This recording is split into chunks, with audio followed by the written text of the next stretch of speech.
All right, can everyone take their seats, please?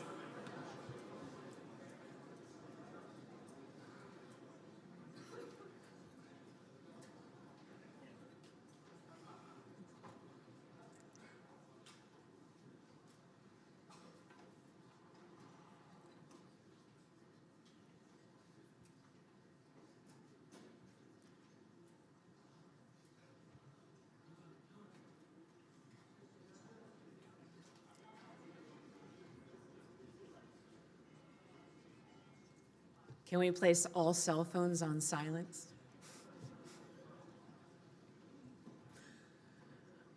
All right, good morning, everyone. On behalf of all of us at U.S. Soccer, I want to thank you for joining us for our 2026 National Council meeting.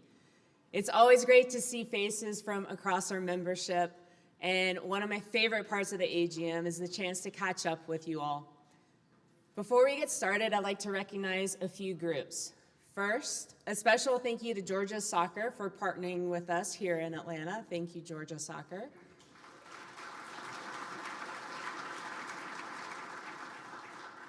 I'd also like to thank our friends from FIFA for joining us today. We appreciate all that you do for us to help us grow the games, and thank you for being here.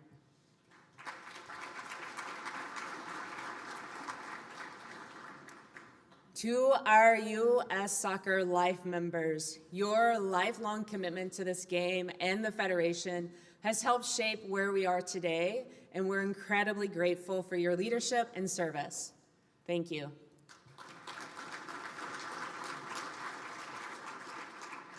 To every player, coach, referee, or staff member that has represented our country on the international stage, thank you. You inspire us and make us proud.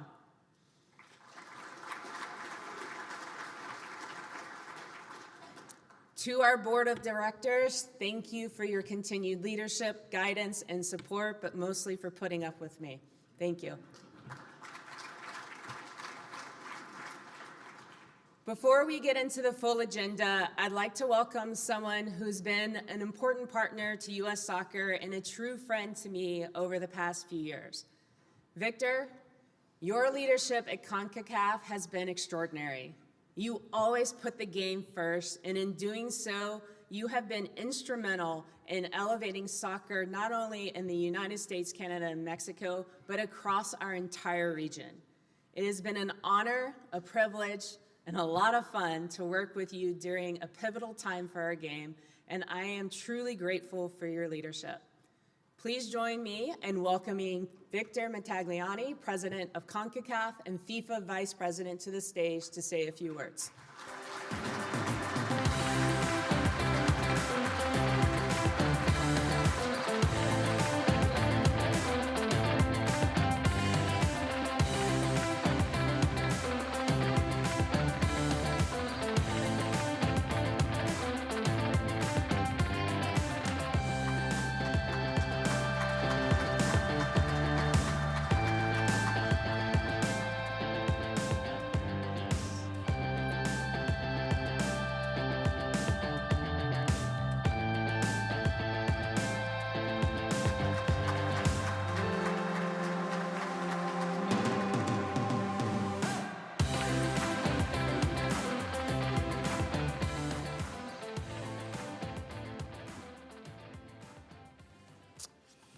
Thank you very much. Good morning, buenos dias.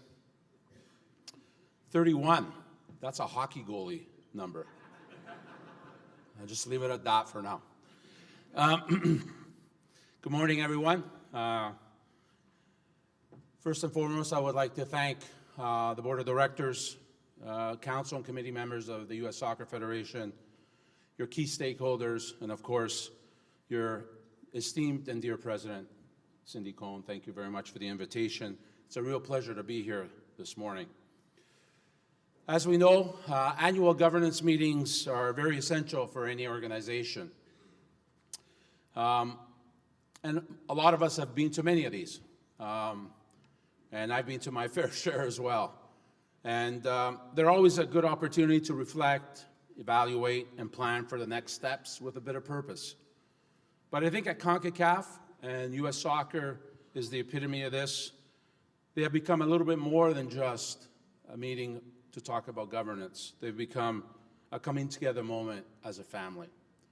And walking in here this morning, I had that real sense of it. And I think you should be congratulated on the software that you've brought to the game of football, not just the hardware. We all like talking about fields and all that kind of stuff, but at the end of the day, it's the people that makes this game great. And so my hat's off to you as a family and the turnaround that has happened at U.S. Soccer. Speaking about transformation, thank you for the very kind words, Cindy. But as we all know, football is about a collective. In CONCACAF 10 years ago, I became president of CONCACAF, and obviously we all know, and it's all been well documented, the state that football, and specifically CONCACAF, was in. We were morally bankrupt, we were financially bankrupt, and maybe more importantly, we were soccer bankrupt. But it was the unity of our confederation and the hard work, and I think it behooves me to thank someone here, Sunil Gulati, who was there with me day one.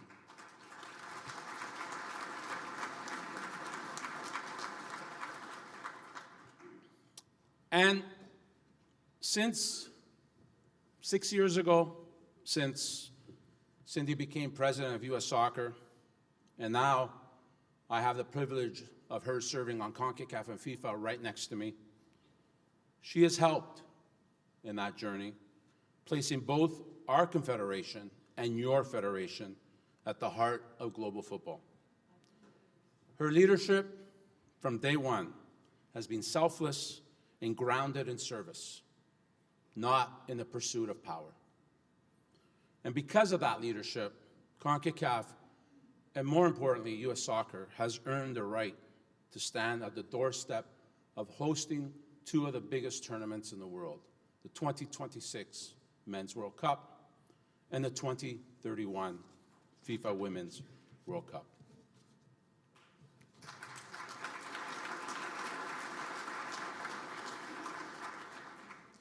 In the next 4 months, we will welcome the world twice. On April 30th, when we will announce our 4 host countries for the 2031 Women's World Cup in my hometown of Vancouver. Hopefully it won't be raining like it is today. And also on June the 12th, when we kick off, June 11th, when we kick off the Men's World Cup hosted by Canada, Mexico, and the United States. Definitely it's a moment to be proud, a moment to enjoy, a moment to celebrate as we come together, something that was unimaginable 10 years ago. Most importantly, it's an opportunity to break through ceilings, from the opening match in Mexico City to the final in New York. I fully expect that our teams, starting with the U.S. and the 5 others that have already qualified, and hopefully soon the 2 more coming through the playoffs, to deliver record-breaking performances. After all, they're all playing at home in CONCACAF. And yes, hopefully one, as I've stated publicly, to be a semifinalist. I won't say which one. I'll let Cindy, more importantly, I'll let Poch decide how that goes. As the World Cup concludes in July, we must remain focused, though. As we reach the top of that mountain, we're starting at the bottom of another mountain, because our work doesn't end. It's just the beginning. We must focus on growing our sport, not only through our competitions and our development programs, but also our leagues, our professional leagues, both men and women, because they are at the pinnacle, not just every 4 years like a World Cup, they're at the pinnacle of our sport every week, which is something that our young people aspire to. And we must never forget that. And that's why all our leagues, who have done a great job, must be supported week in and week out. And of course, underlying all that is our competitions regionally, our Nations League, our Gold Cup, our Champions Cup, both on men and women. These events are the events that will spur unprecedented growth in our region. You know, there's a saying that people don't care that you know if they know that you don't care. And so I think it's very important that U.S. Soccer continues to lead this sport in our region and in the world. And not just in isolation for itself. Of course, your finances are great, you want your teams to win, that's all good. But I think the game of football, and more importantly, CONCACAF, needs U.S. Soccer to be healthy, to be vibrant, and to care. And to care because that care reflects the leadership of your president and your leadership team. And I think CONCACAF needs that. And when 2031 arrives, the world will once again witness something only CONCACAF can deliver. 4 nations, Costa Rica, Jamaica, Mexico, and the United States, one vision, hosting together a united Women's World Cup, which will show the strength of our region. We could say that we will have a second chance for the world to get CONCACAF'd. Yes, and what I mean by that is experience the energy, the diversity, the passion, the talent, and the pride that makes CONCACAF a region unlike any other. Because when we come together as one CONCACAF, we don't just host the world, we inspire it. Thank you for allowing me to speak to you this morning. I wish you a fantastic meeting, and it's been an honor to speak here and to also, I know it's a little bit ahead of the agenda, but to congratulate Cindy on her re-election. Thank you.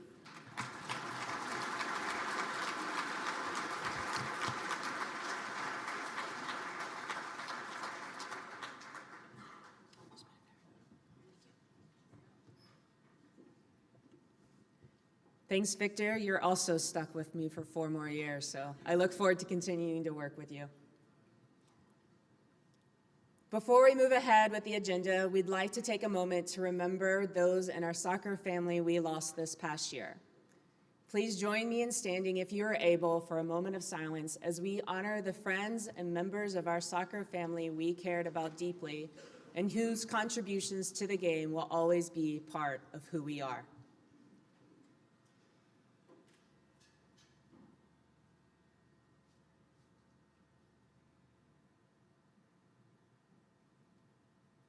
Thank you. Please be seated.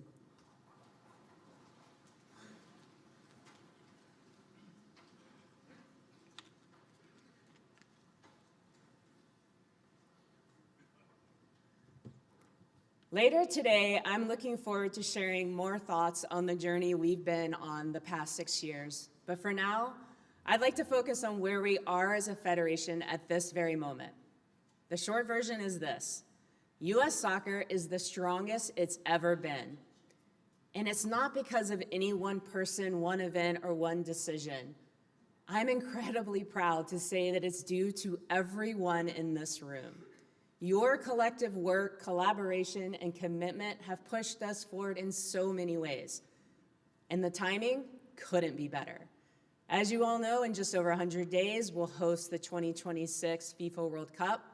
It will be the biggest sporting event the world has ever seen. The World Cup will be transformative for soccer in the U.S., and that transformation is already in motion. This past year, we saw meaningful progress across our national teams. Our senior and youth men's and women's national teams continue to perform at a high level, and our disability national teams reached new heights, delivering the most successful year in their history, earning championships and achieving best ever international finishes. Participation in our game, engagement in our game, and investment in our game are at an all-time high. And as you'll see later today, we're just a couple months away from officially opening the Arthur M. Blank U.S. Soccer National Training Center, our new home. And it's not just the home for our staff and our 27 national teams. The National Training Center will welcome all of our members to come, learn, develop, and improve. It's more than a facility. It's an investment in how we work together and how we prepare for the challenges and opportunities ahead of us. That's why over the past few years, we've been intentional about listening to you and turning that feedback into action through the U.S. Way, our Pathway Strategy, and the Soccer Forward Foundation. These are the programs and systems that support players, coaches, referees, and families at every level. And they have been shaped by all of you. Everything we're doing is about making sure the impact of the World Cup reaches far beyond the host cities and lasts for decades to come. And as we look ahead, the opportunities will only continue. In 2028, we host the Olympic Games, and soccer won't just be played in Los Angeles. We'll have games across the country from New York to Nashville to San Diego. And we're proud, as Victor was sharing with you, to be leading the 2031 Women's World Cup bid alongside Mexico, Costa Rica, and Jamaica. The 2031 Women's World Cup won't just be the biggest, most impactful women's sporting event in history. It will change what's possible for women and girls around the world. But as we outline our ambitious goals in the coming years, we don't view success only through the lens of the global stage or our biggest events. We're focused on the moments that aren't in the spotlight, the moments that matter most for the long-term health of the game, the moments all of you help create each and every day. We're focused on families feeling truly like soccer belongs to them. We're focused on more people having access to the game, enjoying the game, and staying in it longer. We're focused on coaches and referees feeling supported, safe, and valued as they develop and practice their craft. We're focused on the success of our pro leagues, both on and off the field. And we're focused on our fans feeling more connected to the game, whether they're in the stadium, at home, or anywhere in between. We want soccer to be truly present in every community, not just certain pockets across the country. And making that future a reality requires more than just a vision. It requires resources, investment, and long-term planning to support the people doing the work every day. This is why we have been intentional about strengthening our commercial business, creating financial long-term stability that allows us to reinvest back into the game. That growth matters because a healthier federation is one that can better serve you, our members. There's still a lot of work to do. There always is. But we are excited to continue this work with you. So a sincere thank you to all of you, all of our members. Before I leave the stage, let's take a look at all the collective wins we've had in the past year.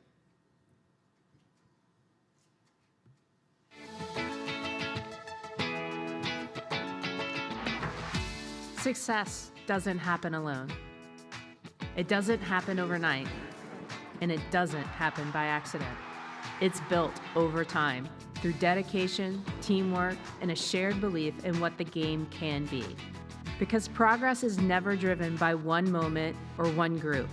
It's built by a passionate community of millions across the game. Players, coaches, referees, volunteers, fans. You show up every day to lift the game and one another. You help open doors, raise standards, and create opportunities so everyone can learn, grow, and write their own story. At U.S. Soccer, we're proud to work alongside you.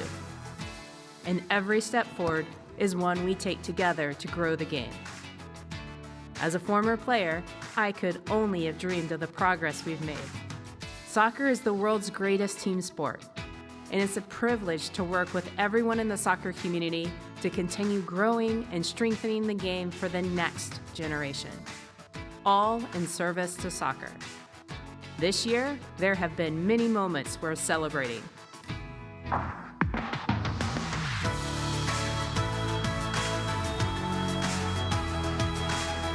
we go. I don't know. Never say you can't do something. You can always do it. Of course.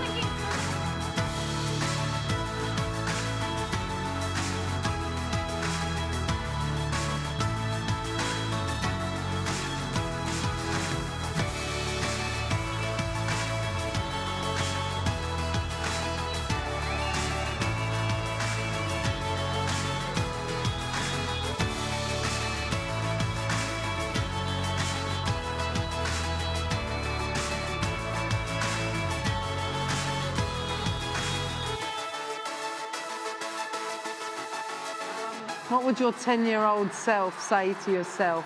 Have fun. Then do that, all right?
Now I'd like to invite JT up for a few words.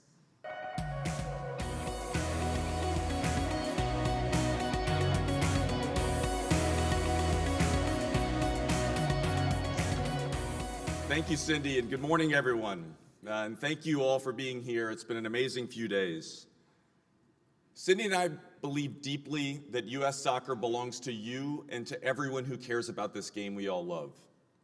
The United States is a soccer nation. There are millions of people across the country who believe soccer is a force for good, who see America's as our teams as America's teams, and who want to build the future of this game together. You've been very clear about what you expect from us. You want us to win. You want to feel ownership of the future of the game. And you want soccer to be the #1 played sport in every community across the country. We agree. And that's why it's so exciting to show up to work every day. Let's take a look at how we're bringing that strategy to life.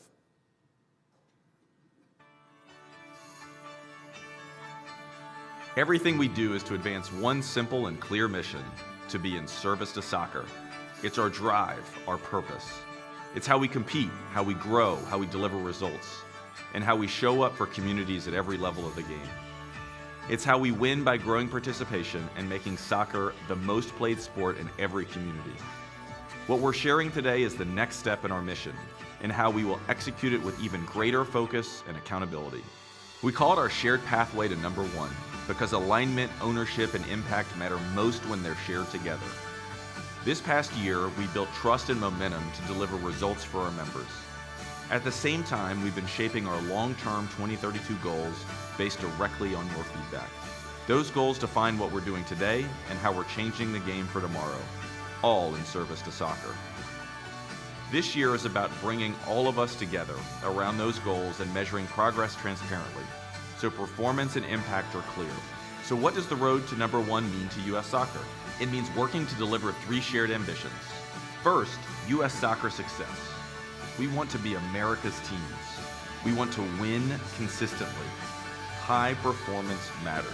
Not just because winning feels good, but because success on the global stage inspires belief, participation, and excitement for soccer all across the country. We know what it takes to win World Cups. That's why we'll track the development of world-class players, the performance of our national teams across all levels, and the strength of a clearer, more connected pathway for players, coaches, and referees. Second, U.S. soccer is yours. Soccer doesn't belong to one league, one level, or one organization. It belongs to players and families, to coaches and referees, to fans, clubs, and communities, to our partners, our donors, and our staff. Our role is to make the game more accessible, more transparent, and more collaborative. We'll measure this through national affinity for our teams and through engagement, how deeply people connect with the game in person and digitally. Third, U.S. Soccer Everywhere. We want soccer to be the most played sport in every community across America. Access creates opportunity. And through the Soccer Forward Foundation, we'll keep score on what truly matters, tracking participation across the entire game, the real cost and affordability of play, and soccer's broader impact on health, education, and community connection. When soccer is everywhere, it doesn't just inspire and develop future players, it builds and strengthens communities. So how do we get there? Through a strong business model, philanthropic support, and aligned soccer community and a world-class team, all working together to power 3 generational strategies. The U.S. way, shared standards and clearer pathways. Exceptional soccer experiences, meaningful moments that last for participants and fans at all levels. And the Soccer Forward Foundation, expanding access and using the game as a force for good. This is our way forward together. Our shared pathway to number 1, all in service to soccer.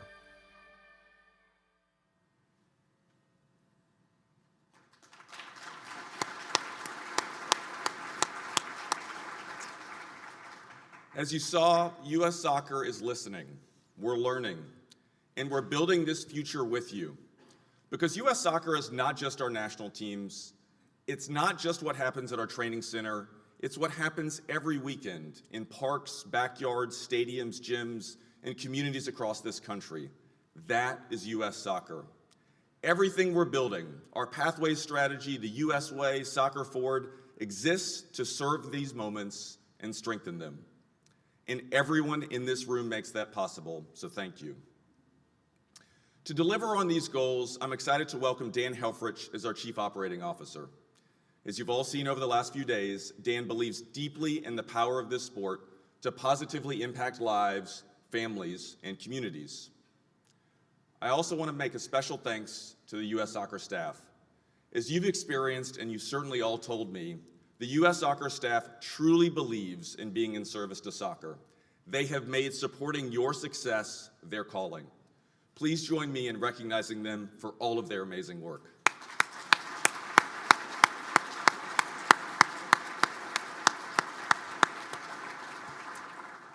Our teams, our staff, and all of us in this room will soon have a new home with the opening of the Arthur M. Blank U.S. Soccer National Training Center, which very importantly, I'll add, is both on time and on budget. Let's take a look.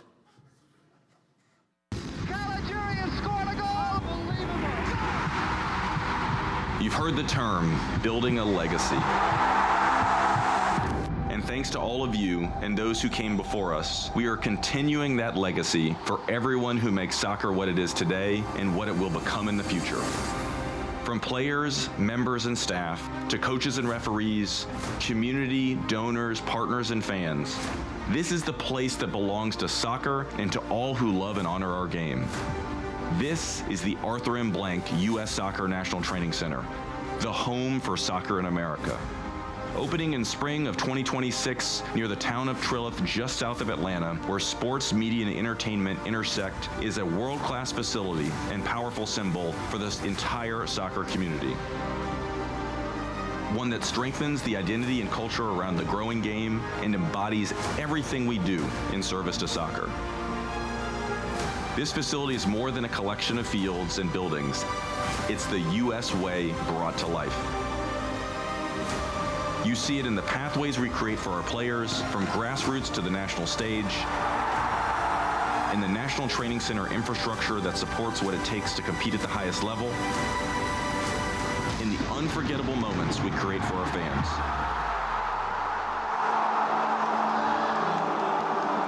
And in our commitment to learning, growth, and collaboration. So every member of our soccer family shares in the once-in-a-generation opportunity to build a new future together. Thanks to our partners and donors, the NTC was designed with purpose and innovation It is one of the most accessible and sustainable sports facilities ever built. Grand designs, right? It's a facility built for all of us. Welcome to your legacy. This is the Arthur M. Blank U.S. Soccer National Training Center.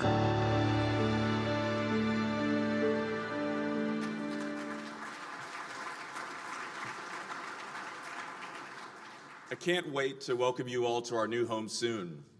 I know some of you will be joining us at the NTC tour later today, where you'll be able to explore the facility, walk on the fields, and see so many John Deere tractors that my 3-year-old son Jack would be jealous. When you visit, you'll also see the American flag front and center. When I stand there, I feel pride. But more than that pride, I feel responsibility, because we're living in a generational moment. The 94 and 99 World Cups changed the trajectory of this sport. And what's ahead, 2026, LA 28, and 2031, gives us another opportunity to accelerate growth in ways we may never see again in our lifetimes. We know the World Cup this summer is going to be amazing, but it's only the beginning. Now is the opportunity to build the future of soccer in America that we all have dreamed of. We know it's not going to be easy.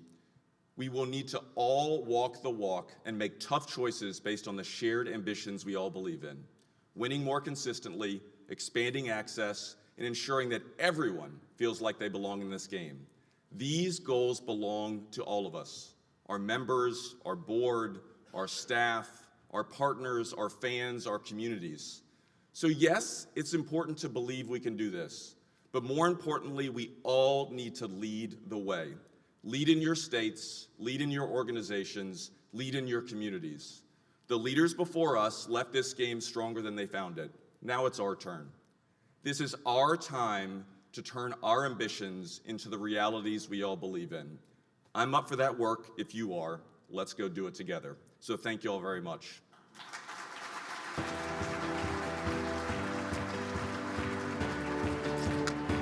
And with that, I invite the most important person here today, Siri Molyneux, to set the stage for our Credentials Committee report. Thank you, Siri.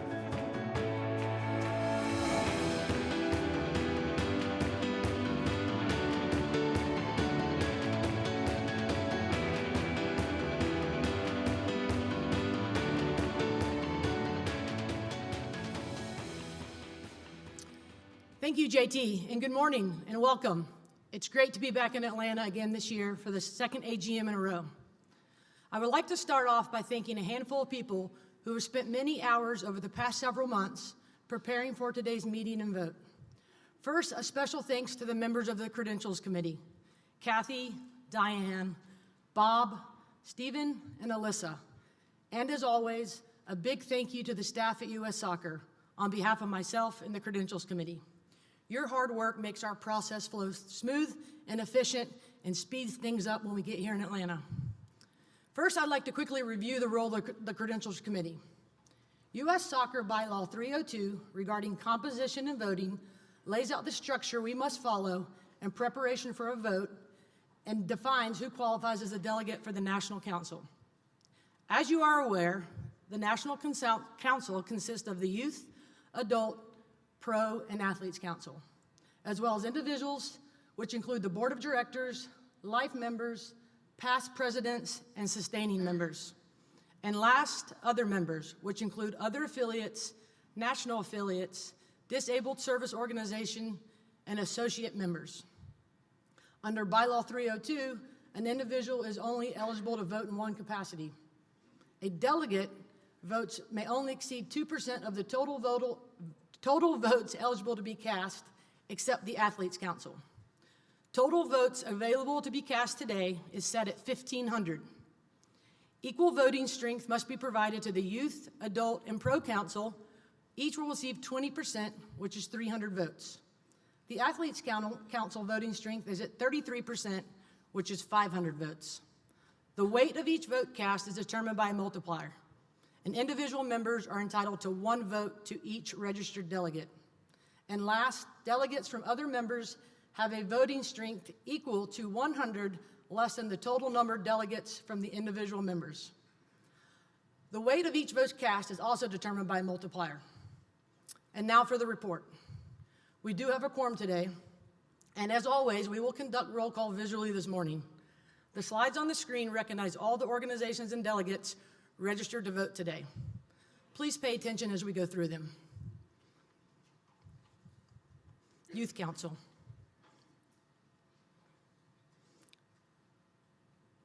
Next slide. Adult Council.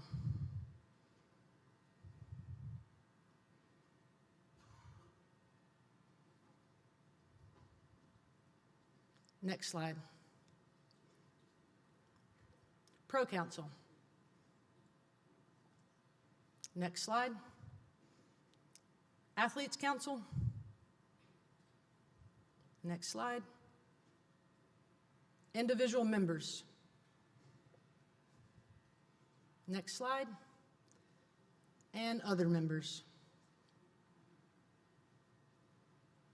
As we can see in the summary of the credentials report, the number of delegates, the multipliers where needed, and the voting strength. If all eligible votes are cast, the bottom right of the screen are the votes needed to reach simple majority, greater than 750 votes, and 2/3 majority, greater than or equal to 1,000 votes. This conducts the credentials report for the 2026 National Council meeting. Do I have a motion to approve the report? Do I have a second? Any objections? Hearing none, the 2026 credentials report has been approved. Thank you.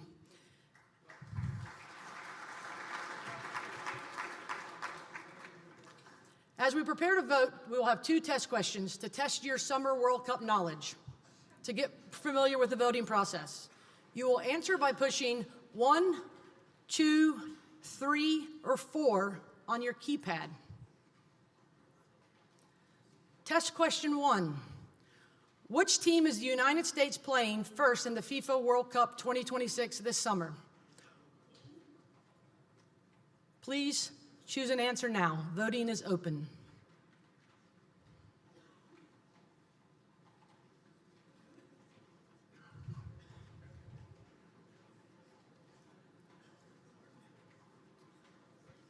Voting will close in 5, 4, 3, 2, 1. Voting is now closed. Oh, good job. Most of you got the answer right. A few of you might need to brush up on that. All right, we're going to try this one more time. We got one more test question for you. Which city will the United States play first? Which city will the United States play their first match for the FIFA 2026 World Cup?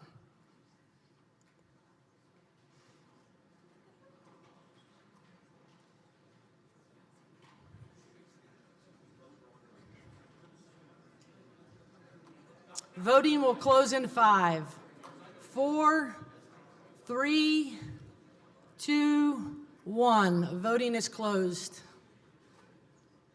Oh, much better there. Good job, Los Angeles. Thank you for your time and the approval of the credentials report. I will now pass the meeting back to Cindy.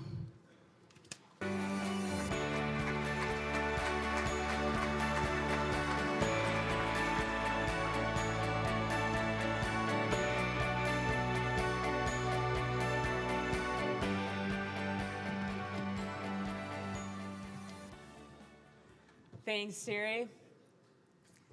Everyone has received the minutes of our 2025 National Council meeting in Atlanta. I need a motion to approve the minutes. Thank you, John Mott. I can always count on you. Is there a second? Any objections? All right, minutes are approved. So we began our meeting today by saluting our great life members. And I'm excited to announce that the Board of Directors recently approved the nomination of 2 new life members, Mary Harvey and Peggy Polly Grizzle.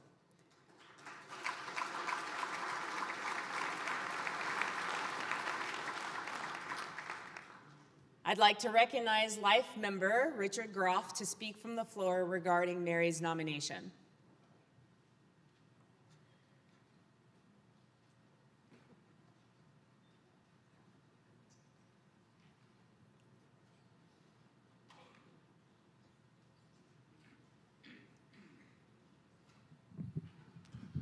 Good morning. I would like you to vote as Mary Harvey to be our next life member. I've known Mary for about 30 years. I watched her win the World Cup in China. I experienced her leadership as she represented athletes on the Athlete Council as I served on the board of directors. I watched her go to FIFA and be an outstanding administrator there, globally. And I saw her as she grew and came back and represented us as we tried to get the World Cup here this year. She has been a great leader and a great advocate for our sport. Please vote for Mary Harvey.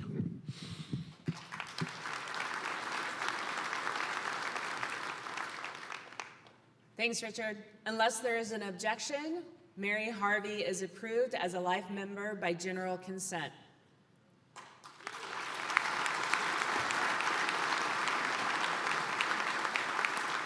Congratulations on becoming a life member of U.S. Soccer. Harv, come on up here.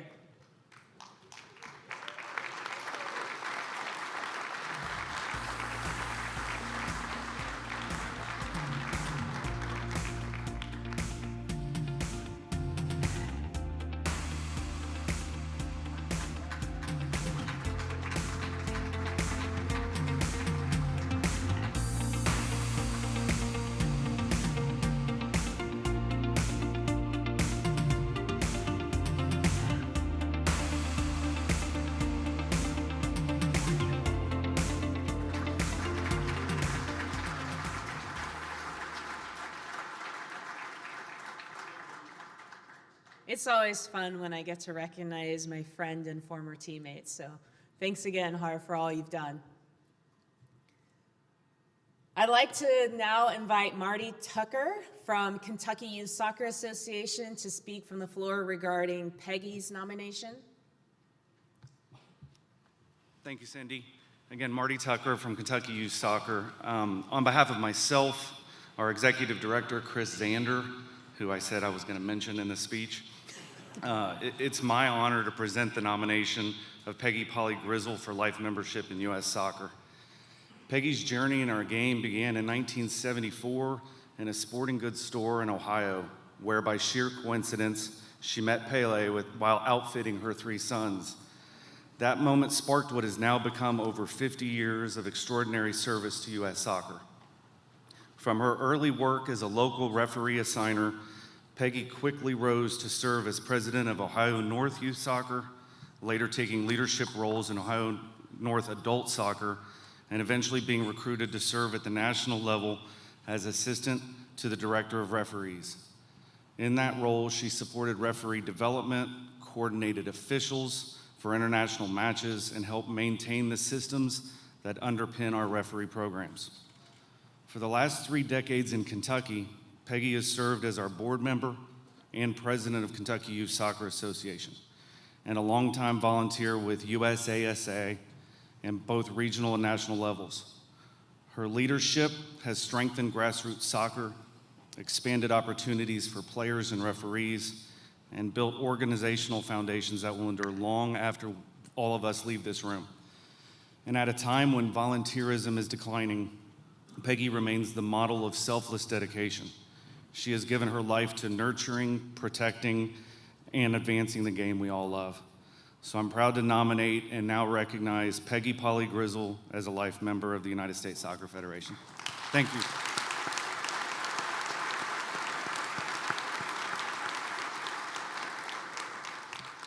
Unless there is an objection, Peggy Polly Grizzle is approved as a life member by general consent. Congratulations, Peggy.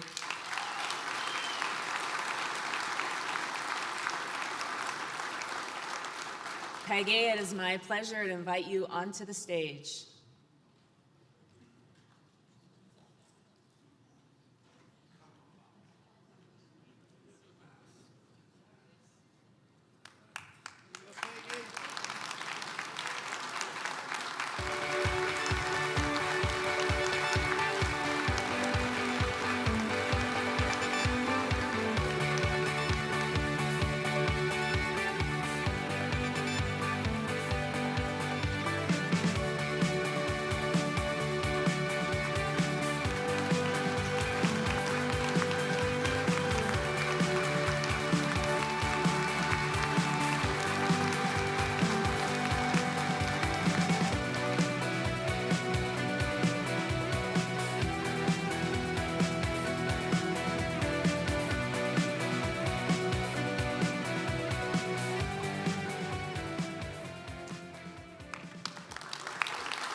Now I will turn it over to Greg Fike for the membership applications.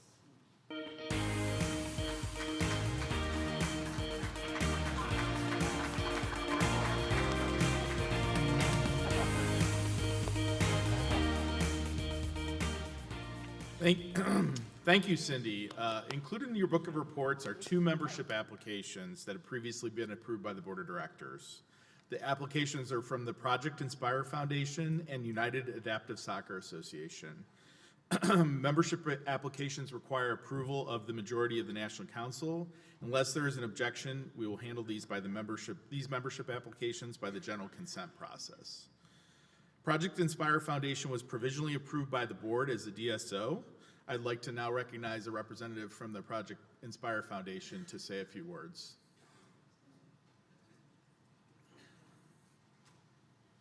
Just as a reminder, just please state your name for the minutes. Yeah, my name is João Gomiero. I'm originally from Brazil. Before I say any words about Project Inspire, thank you, UASA Soccer Federation, for this amazing AGM. It's really a pleasure to be here amongst all of you guys. Instead of me just coming up here and telling you all about what Project Inspire is in the most coldest way, I want to tell a story of how Project Inspire, a brief story of how Project Inspire came to be. Like I said, I'm from Brazil, and I'm the co-founder of Project Inspire, and I co-founded with my former teammate Neil Vinyals, which is from Spain. Both of us came to the US with a very big dream of playing professional soccer. We went through the collegiate route, and both of us managed to finally get our professional contracts. We played a while in the USL, and after a while playing in the USL, we realized there are some passions that live outside of the soccer field as well. One of those passions is making sure we're using our platform as professional athletes to make sure we're doing good in the community. In one of those opportunities, we got involved with a community called RVA Access in Richmond, Virginia, which provide 1 hour of soccer for athletes with intellectual disabilities. We fell in love with the program right away. We made sure that we were there every Sunday for those athletes. But Neil and I always felt there's so much more can be done for this community. With that in mind, Project Inspire was really born from a question from one of those athletes. His name is Ryan. At the time, he was 14, and he has Down syndrome. And in the end of the session, he looked at us and said, "When can I play on the field with you guys?" And honestly, Neil and I didn't know what to say, but we knew we had to do something. And at that moment, Project Inspire was born, and we created the Inspire Soccer League. The Inspire Soccer League started last year, and it's a competitive, nationwide, year-long soccer league for athletes with intellectual disabilities, with a clear regular season, playoff, and a championship match. Of course, the goal is to improve the mental, the physical well-being, but most importantly, making sure these athletes are perceived as athletes rather than just participants. 2026, we're looking to grow in numbers of teams, players, participation, but also the amount of resources provided for these athletes, both on and off the field. Now, I'm not just, of course, here representing all these athletes with intellectual disabilities or Project Inspire, but also representing all the professional athletes of this country that participate in the professional leagues. They have an ability to do something that will increase participation in soccer when we're getting more and more athletes to play the game that we all love and respect. As we always say, this league is made from athletes for athletes. And lastly, I'm very honored to be here in front of all of you, to be voted in as a member of this amazing organization. And Project Inspire is here to redefine what's possible. So thank you. Thank you.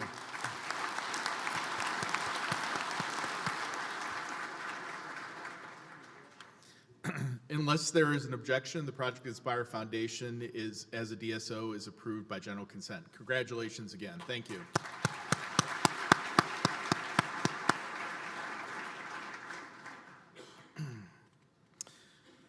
All right, the United Adaptive Soccer Association is the next member up for review, and they were provisionally approved by the board as a DSO. Right now, I'd like to recognize 2 representatives from the United Adaptive Soccer Association. Please make your way to the microphones.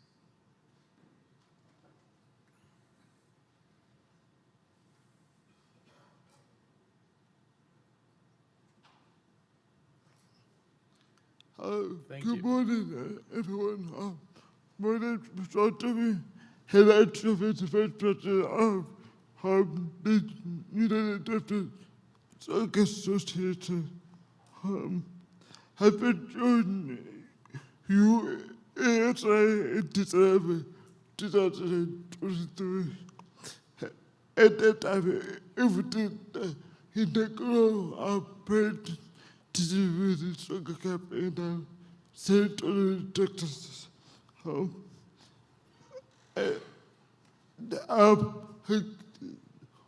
When I continued to go to game and for me as a player, I returned in 2025 to expand my knowledge on other perspectives and other candidates. That way, for play to official respects the UASA stands for. As a professional coach and a mentor in Minnesota, I am confident I'm committed to meaningful involvement regardless of color, gender, age, or ability. That embodies UASA, those it defines those same values. Today, also, I have with me my president, Justin Bylaw.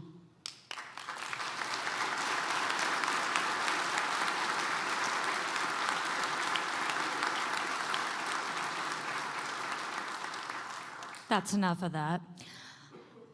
Hi, everyone. United Adaptive Soccer Association exists in addition to, not in competition with, all of our fellow disability service organizations. We are looking for membership today to be a part of the broader community in hope that we can help advance adaptive soccer, both in our unique playing styles across the different sports, but also within our mainstream populations. As Joao attested to, there's a lot more that we can be doing for all in service in soccer. UASA is here to fill in gaps as it relates to individuals with disabilities and improving the quality of the game for all.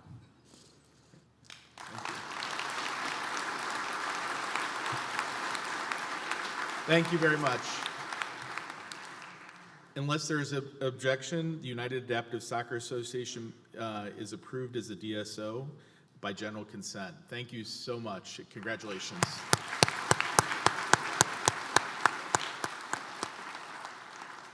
Next up, to take us through the FY27 budget, I'd like to invite Rick Budeweg, Vice Chair of the Budget and Finance Committee, to the podium.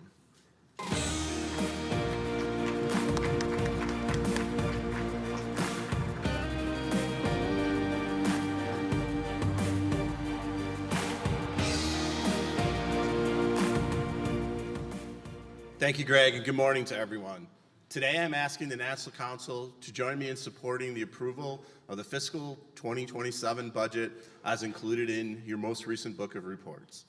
As the Vice Chair of the Budget and Finance Committee, and on behalf of the committee's chair and U.S. Soccer Treasurer Nelson Aquari, who was unable to join us today, I want to thank the Budget and Finance Committee for their diligent oversight of the budget process. The Budget and Finance Committee includes Sean Boyle, Nathan Goldberg-Kreiner, Mark Johnson, and Tina Racone. I'd also like to thank Shal and the U.S. Soccer staff for their efforts throughout the process. In November of 25, the Budget and Finance Committee approved the budget, and the committee recommended the approval to the Board of Directors. Subsequently, the board approved the fiscal year 2027 budget. Now let's review the budget highlights narrated by Chief Financial Officer Shel Adams. U.S. Soccer is yours. It belongs to every player, referee, coach, staff, and member in every community that makes this game possible. U.S. Soccer exists in service to soccer, and that means in service to you. Revenue growth fuels our ability to reinvest in the game and accelerate the work that matters the most. More member support, more youth national team camps, more referee and coaching education, more tools and resources, and so much more. Our financial success is about investment in the game, in people, and in our future. Fiscal year 26 marked another year of disciplined financial performance tied to our in-service to soccer strategy. We exceeded our commitments and are forecasted to close the fiscal year with a surplus for the third consecutive year. Commercial and philanthropic support drove member-focused reinvestment and fueled direct funding for soccer programs and priorities throughout the soccer community. Looking ahead, fiscal year 27 brings historic milestones, including the 2026 FIFA Men's World Cup and the opening of the Arthur M. Blank U.S. Soccer National Training Center. We are focused on leveraging these unique moments to establish a strong foundation that will support decades of growth for the game. With the World Cup coming to our home soil, we expect this monumental event to deliver long-term value through deeper member engagement, broader participation, stronger brand awareness, and sustained support for growing the game in the years ahead. The World Cup also introduces added operational complexity, including one-time investments in preparation, tournament-related operations, and ticketing.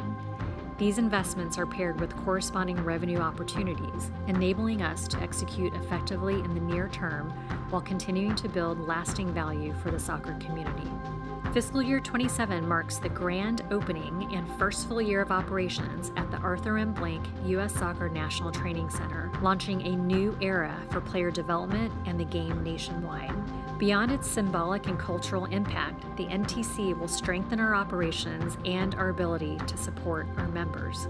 While facility and debt-related expenses are new to our operating plan, the NTC is generating new revenue streams and expected to create meaningful operational efficiencies. Now, let's turn to the underlying budget assumptions that support our initiatives and long-term sustainability. Building on the momentum of fiscal year 26, our core revenues are expected to grow 6% in fiscal year 27. In addition, fiscal year 27 includes the unique impact of the World Cup, generating incremental event-driven revenue, bringing projected revenue growth to approximately 30%. The sustained momentum is driven by continued commercial growth, including multi-year partnerships, media platforms, merchandise, and licensing. Philanthropic efforts will further accelerate investment in our in-service to soccer strategy, increase our endowment, and strengthen long-term financial stability.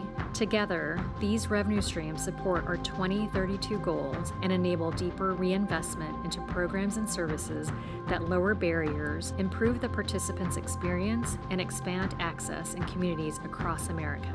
These investments will also further fuel the U.S. way, enhance member experiences in communities, advance pathways across every segment of the soccer ecosystem, and scale digital platforms. We will continue to strengthen essential services that support members every day, including safeguarding, governance, officiating, and administrative relief. Our Innovate to Grow grants are making a substantial impact across our soccer community. To continue our support, we have included $3.2 million of ITG grants in fiscal year 27, impacting tens of thousands of players, referees, and community partners nationwide. The Soccer Forward Foundation continues to expand support to members in efforts to grow participation, create safe places to play, and expand soccer in schools and communities. Additionally, through the King Women's Institute, Soccer Forward is bringing best practices for women and girls soccer to benefit the entire soccer community. The proposed fiscal year 27 budget is both disciplined and ambitious, aligning resources to drive the game forward. It delivers a $5.9 million operating surplus after investments, strengthening financial sustainability while maximizing impact for the entire soccer community across the country. Thank you to our members, board of directors, athletes, coaches, referees, fans, partners, donors, and our staff. When we succeed, you succeed. This budget reflects discipline, it reflects ambition, it reflects service, because U.S. Soccer exists in service to soccer, and soccer is yours. We are now requesting the National Council's approval of U.S. Soccer's fiscal year 27 budget. Thank you, Rick and Shell. I need a motion to approve the budget. Oh, he beat you to it, John. Do I have a second? Any objections? Hearing no objections, the fiscal year 27 budget is approved. Now I will call Greg Fike up to the podium for elections.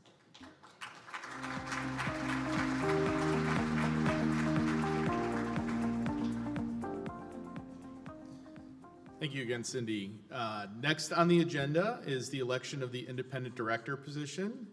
The nominee vetted and selected for re-election to this position by the Nominating Governance Committee and the board is Juan Euro. Therefore, Juan is re-elected to the position of independent director by acclamation. Congratulations and thank you for your continued service, Juan. We really do appreciate it.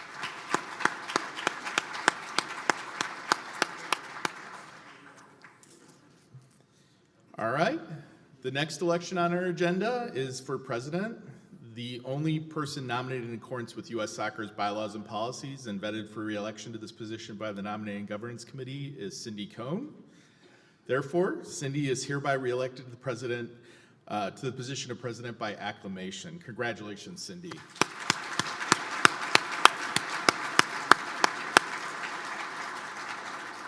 Cindy, would you please come up and give some remarks?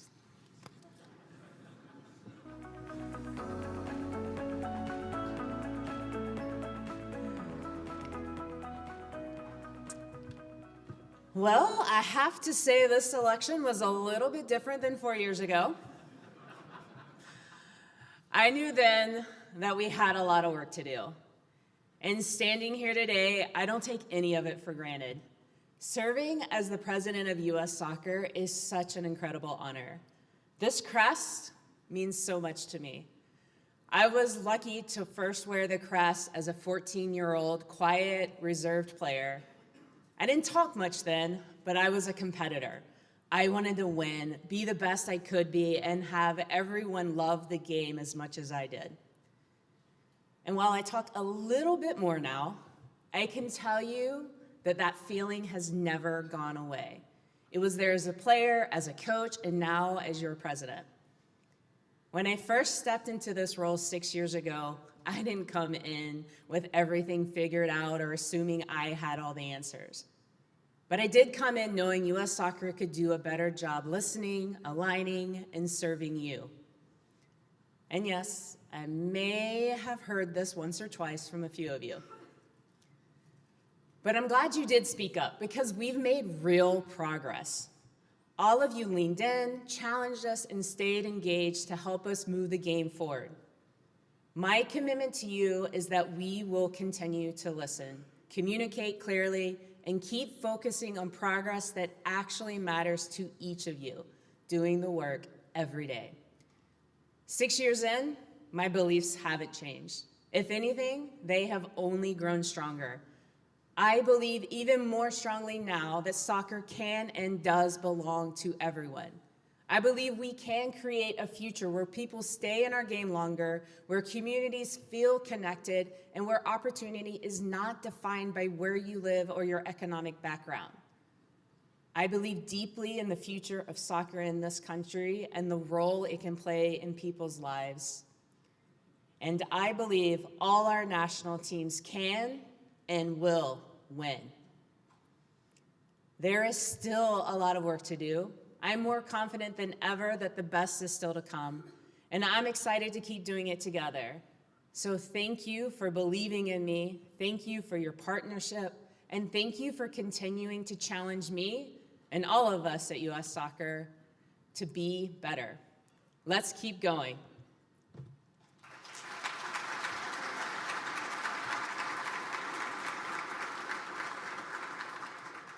Now, for everyone's favorite part of the National Council meeting, I will turn it back over to Greg for policies and bylaws.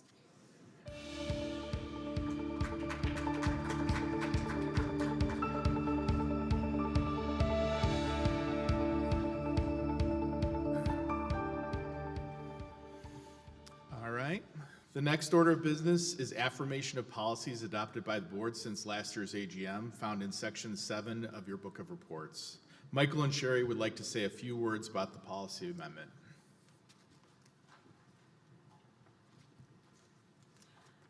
Good morning. I'm Sherry Summers, Chief Soccer Growth Officer at U.S. Soccer. And I'm Michael Lazar, Senior Vice President of Strategy at U.S. Soccer. We wanted to take a moment to speak to you directly about this important topic. It's one we have approached with a great deal of care and consideration, recognizing the complexity of the situation. Since August of 2025, we've been in active consultation with many of you, listening, gathering inputs, and working to understand the impact across our membership. Last August, we were formally notified by the U.S. Olympic and Paralympic Committee that there were going to be updated eligibility requirements that must be implemented by the end of last year. As a national governing body, compliance with the U.S. OPC is not optional. The mandate carries real implications, including a risk of decertification if we do not align with the policy. Our responsibility has been to ensure that this policy meets these legal requirements.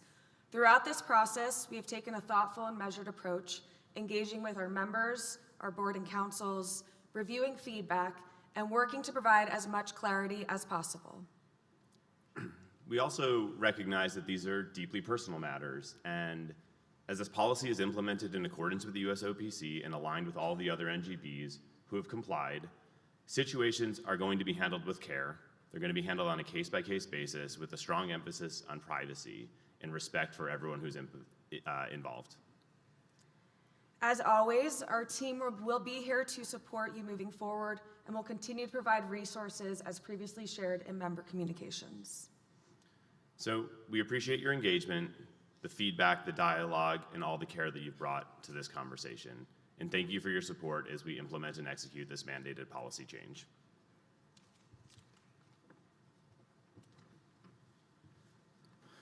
Thank you, Michael and Sherry. It is proposed as normal process that we consider the affirmation of this policy amendment to be adopted under the consent procedure. This is the amendment to policy 601-5, section 6 that was adopted by the board during the last year. If there's no objection, the board's amendment to policy 601-5, section 6 will be approved by general consent. Hearing no objection, the policy is approved. Thank you.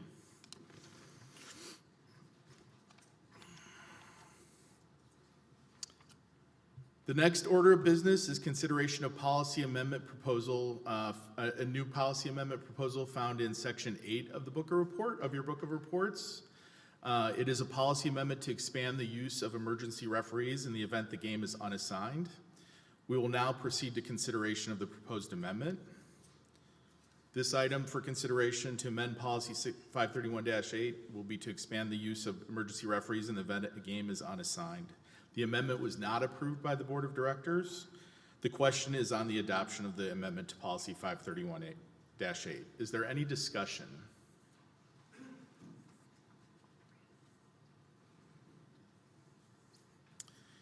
Hearing none, the question is on the adoption of the proposed amendment to policy 531-8 as found in the policy amendments section in the book of reports, section 8. The motion requires a majority vote for adoption, and the vote will be taken by keypad.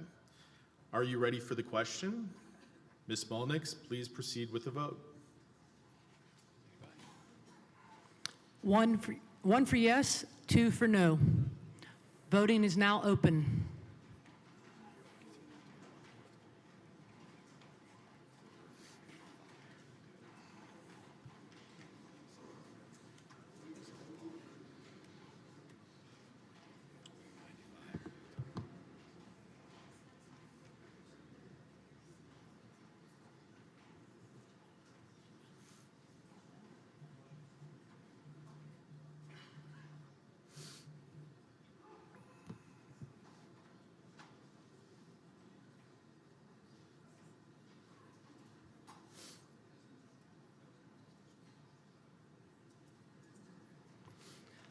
Voting will close in 5, 4, 3, 2, 1. Voting is now closed.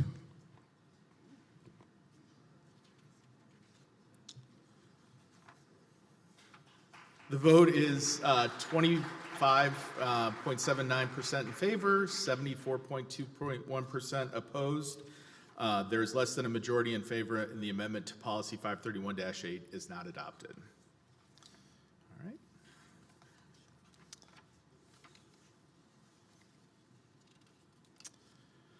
The next agenda item, included in your book of reports, section 9, are a series of bylaw amendments. As required by bylaw 802, all the proposed amendments have been reviewed by the Rules Committee, and their reports are included in the book of reports that was previously distributed. We will now proceed to consideration of the proposed bylaw amendments.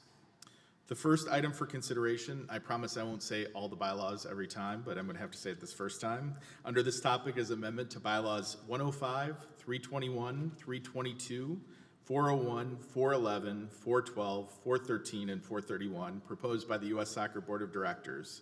It is included first in your book of reports in the bylaws section, section 9, subsection A. The proposal is based upon the USOPC requirements that have been updated and in the bylaws that are listed. The Rules Committee recommendation is printed in the book of reports. The question is on adoption of the proposed amendments to the bylaws as found in the book of reports, bylaws section 9, subsection A. Is there any discussion?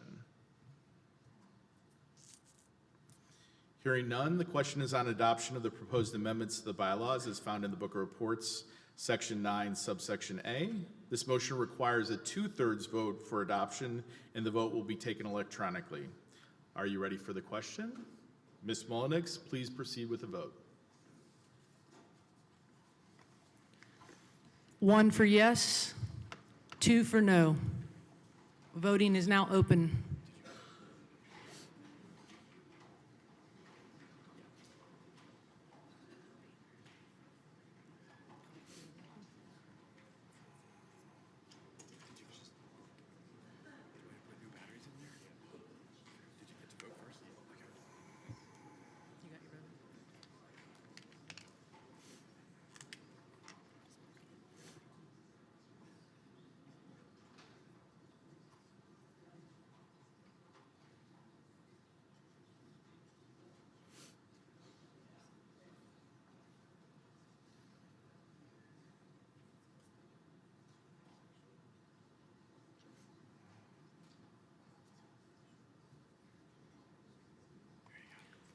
Voting will close in 5, 4, 3, 2, 1. Voting is now closed.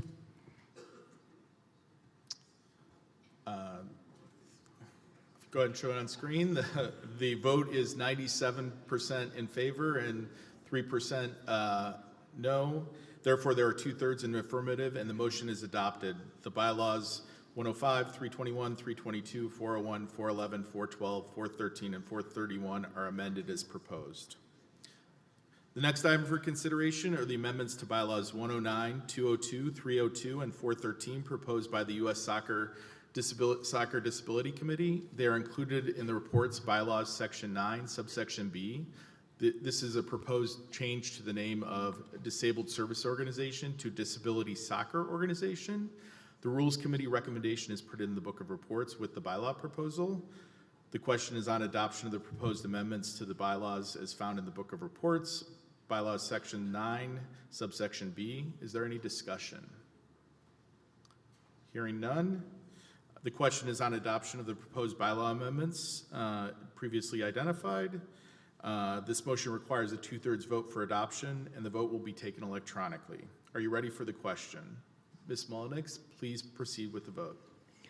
1 for yes, 2 for no. Voting is now open.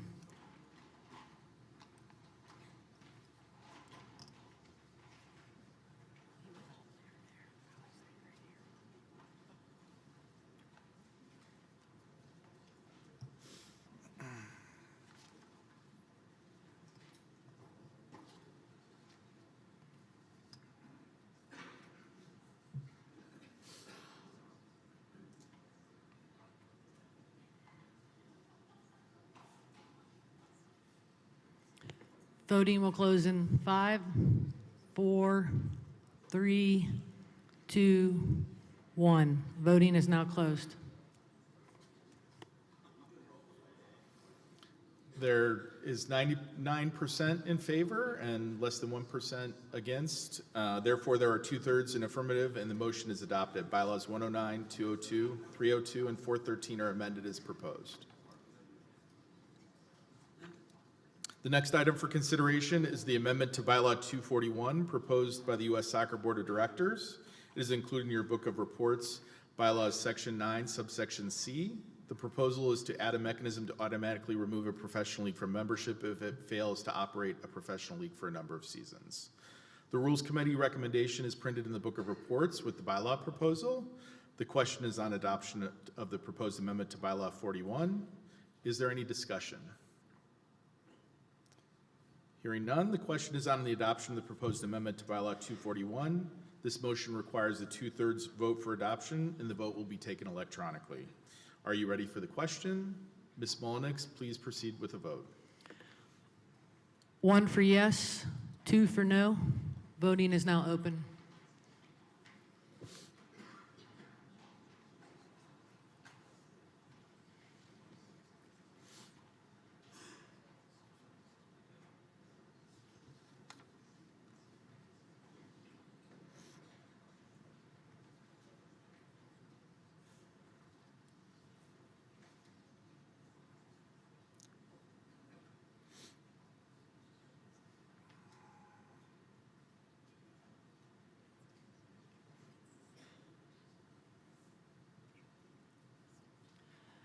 Voting will close in 5, 4, 3, 2, 1. Voting is now closed. The vote is 97.92% in favor and 2.08% against. Therefore, there are 2/3 in the affirmative, and the motion is adopted. Bylaw 241 is amended as proposed. Thank you. Just 2 more of these left. Or 3 more. The next item for consideration is amendment to Bylaw 313 proposed by the Adult Commissioners. It is included in your book of reports in Bylaw Section 9, subsection D. The proposal is to grant to update the definition of national affiliates that qualify for the Adult Council membership and add a commissioner position reserved for the national affiliate representative. The Rules Committee recommendation is printed in the book of reports with the proposed amendment. The question is on the adoption of the proposed amendment to Bylaw 313 as found in the book of reports, Bylaws Section 9, subsection D. Is there any discussion? Hearing none, the question is on adoption of the proposed amendment to Bylaw 13. The motion requires a 2/3 vote for adoption, and the vote will be taken electronically. Are you ready for the question? Ms. Mullenix, please proceed with the vote. 1 for yes, 2 for no. Voting is now open.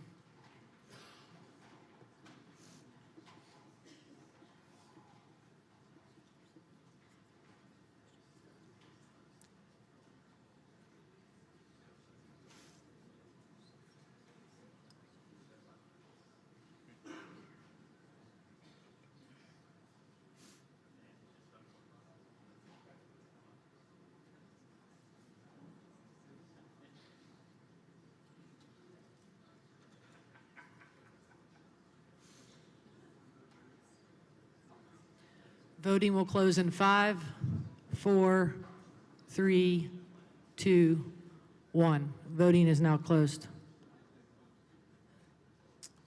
The vote is 88.44% in favor, 11.56% against. Therefore, there are 2/3 in the affirmative, and the motion is adopted. Bylaw 313 is amended as proposed. Thank you.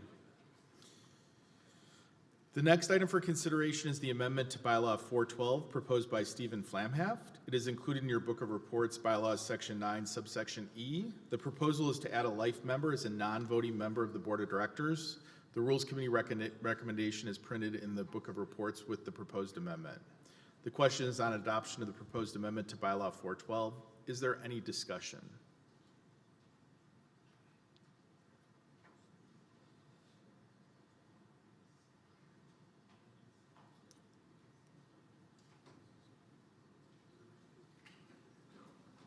Recognizing Stephen Flamhaft, the proposer of the amendment. Good morning.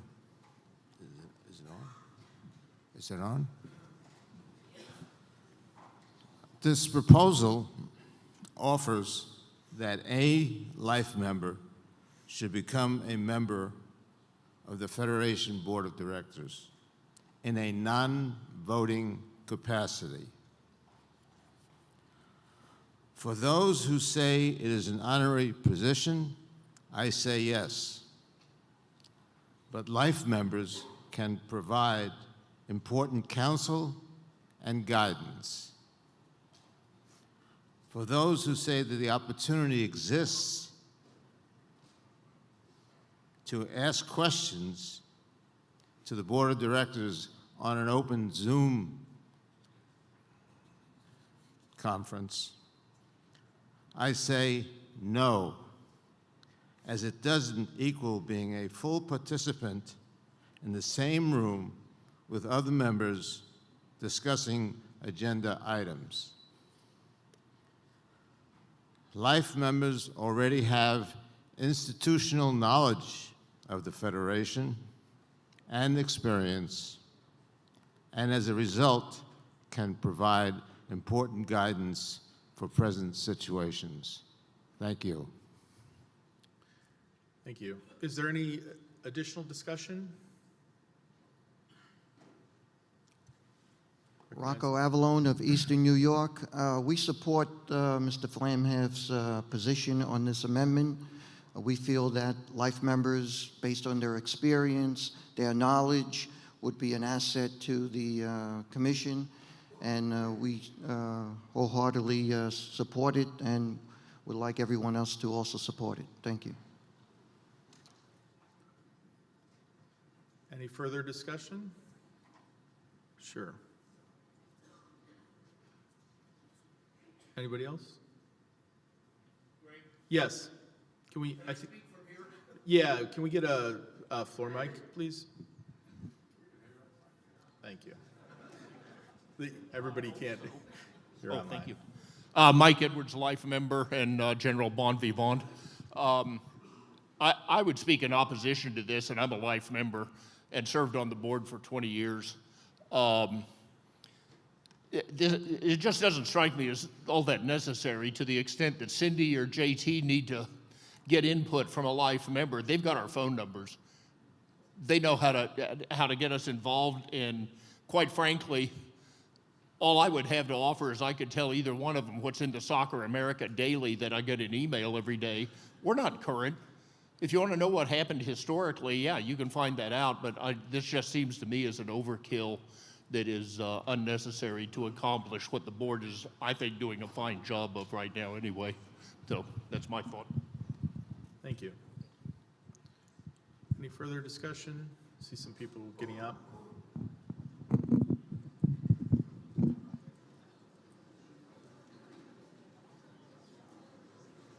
Sure.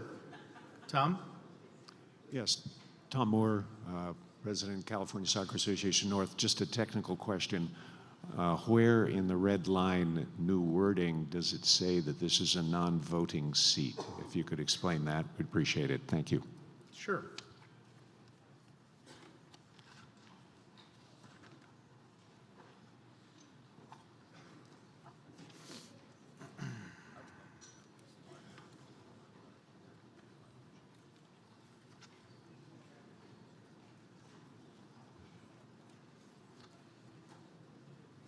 There's a parenthetical, which is typical on how we do the bylaws.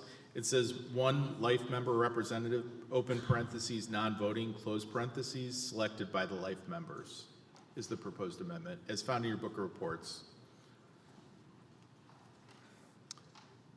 All right. I think we're ready to move to voting. So just make sure I'm back where I need to be. The question is on adoption of the proposed amendment to Bylaw 412. The motion requires a 2/3 vote for adoption, and the vote will be taken electronically. Are you ready for the question? Ms. Mullenix, please proceed with the vote. 1 yes, 2 no. Voting is now open.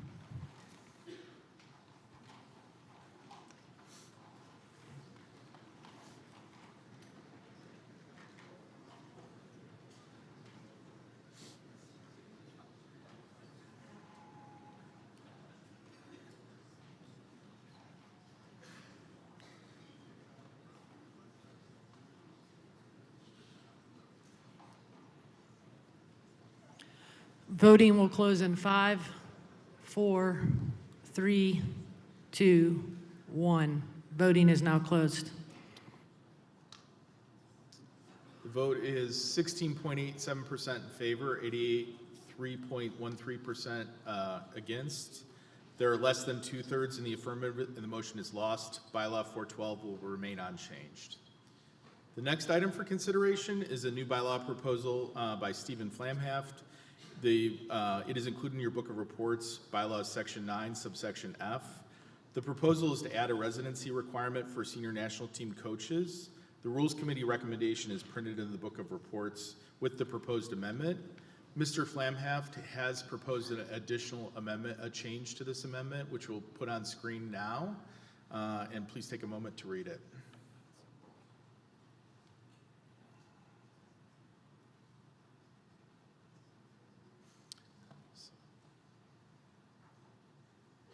Since this is an amendment by the proposer, the question is on the adoption of the amendment as revised by this new bylaw. And is there any discussion? May I, Greg? Yes, Stephen? This amendment answers all the questions that the Rules Committee had. For those concerned about the words live or reside, I suggest you may substitute staying or remaining for a period of time. A coach can come and go as they wish, and as often as they wish. Specifically, a visa provision, a H-1B visa, provides for this arrangement. In other words, it's legal. Do you think a coach will refuse an offer to accept a position that he or she has to live in the United States for a while? I think not. The proposal will speak to other coaches, not the present coach, and non-citizens. The proposal simply speaks to allowing coaches to have a greater opportunity, not a lesser opportunity, of seeing players on a regular basis, as well as future prospects for national team selections.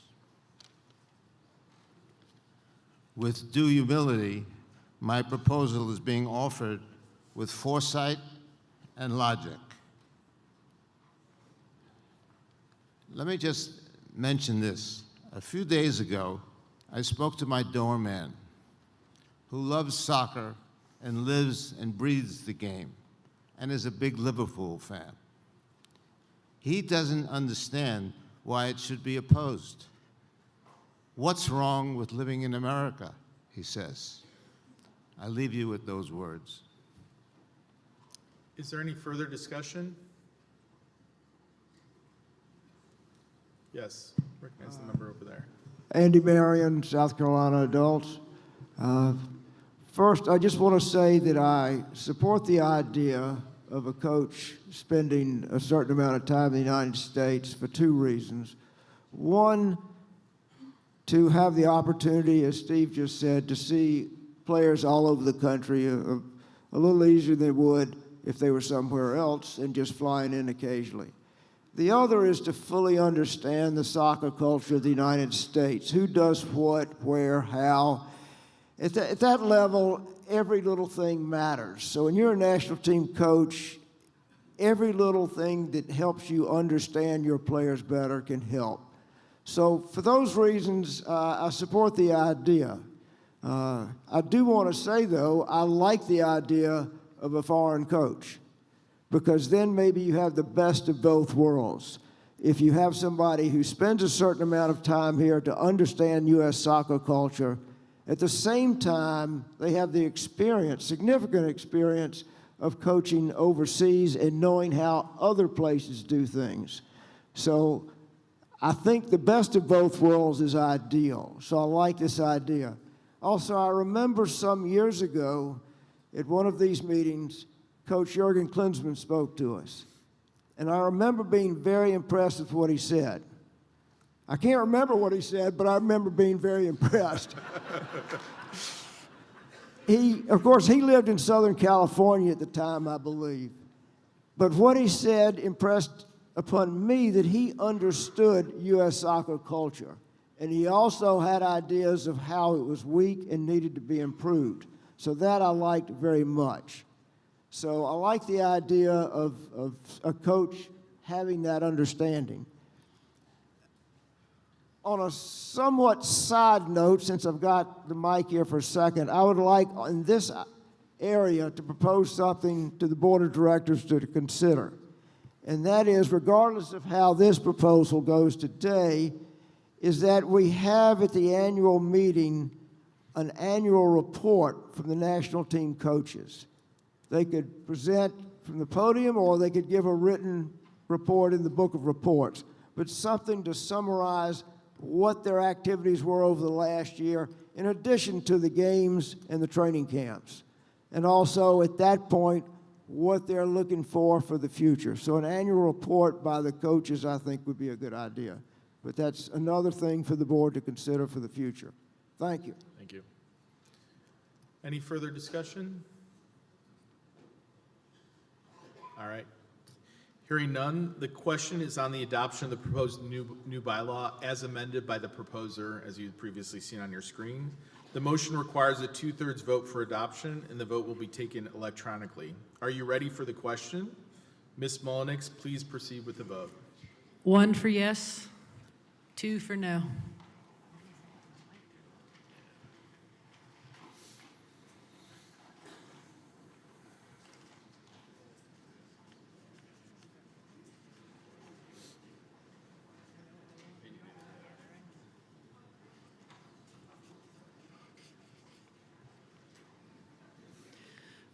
Voting will close in 5, 4, 3, 2, 1. Voting is now closed. The vote is 9.67% in favor, 90% against. There are less than 2/3 in the affirmative, and the motion is lost. The bylaws will remain unchanged. Thank you. That concludes the portion of on the bylaws and policies. I'd like to welcome Cindy back up for the good of the game. Thank you, everybody.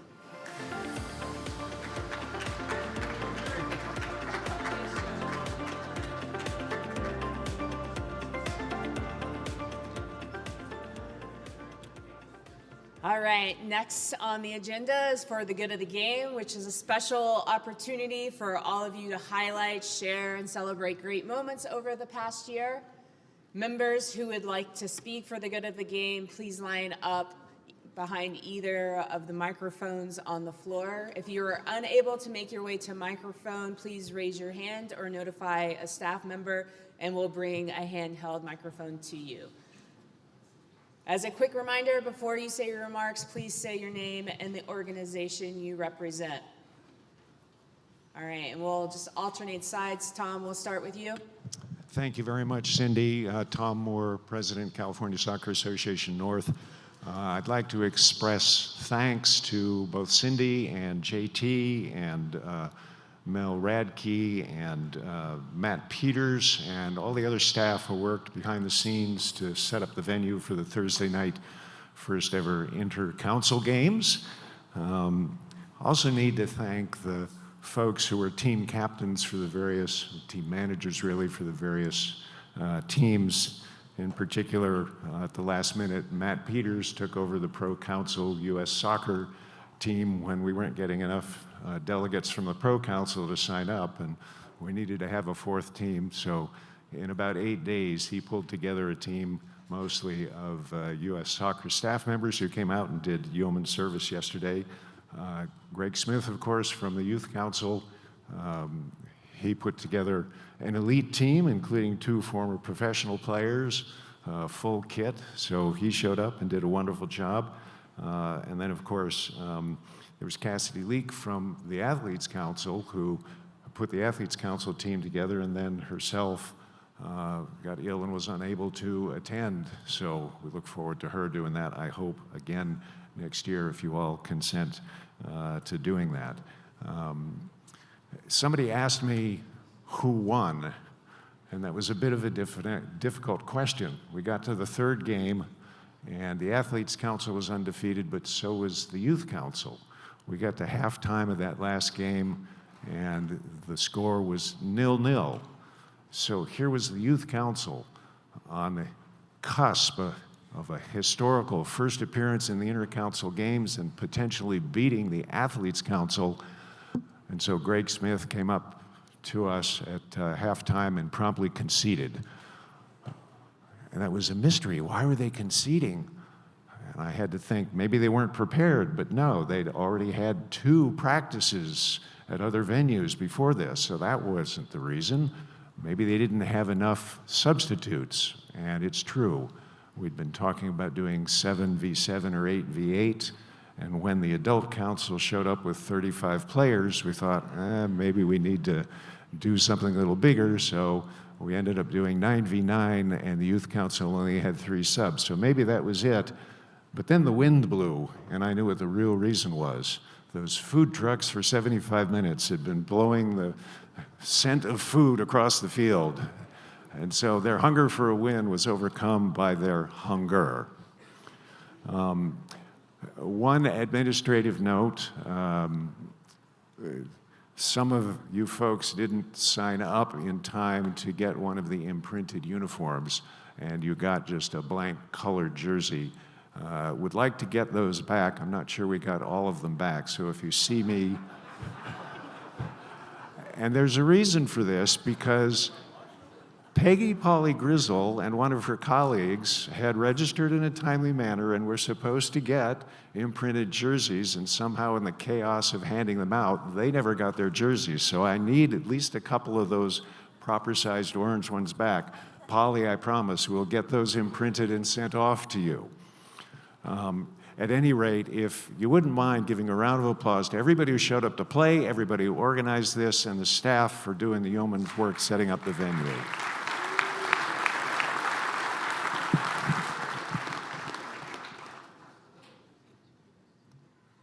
Ken Ward, Wisconsin Youth Soccer Association President. On behalf of Wisconsin, I would like to announce and thank U.S. Soccer for their support. Coach Bob Gansler, 1990 World Cup coach for the United States, with your support and many others, is going to be inducted into the Wisconsin Athletic Hall of Fame in July of this year.